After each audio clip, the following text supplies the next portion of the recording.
Invalid balası var gelinge bir dosum üylөнгөн.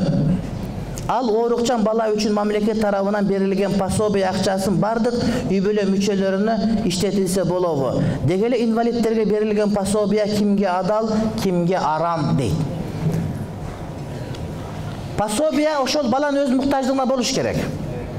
Эгер ошол үйдөгү казан аяк жалпы болуп калган болсо, анда ошол тамак аш жеп аткан болсо, анда пособияга берген акчадагы жалпы тамак ашка кирген болсо зыяны тийбейт. Бирок жалпыга аралаштырып жиберип, инвалид болгон бала ашка кала турган болсо, бул убакта күнөөкөр болуп калат. Биринчи өзүнүн акысы толук түрдө болуш керек. Экинчи суроо, шука аттуу балыкты жырткыч деп жесе болбойт деп укканбыз. Суроо, шука, акула балыктарын жесе болобу?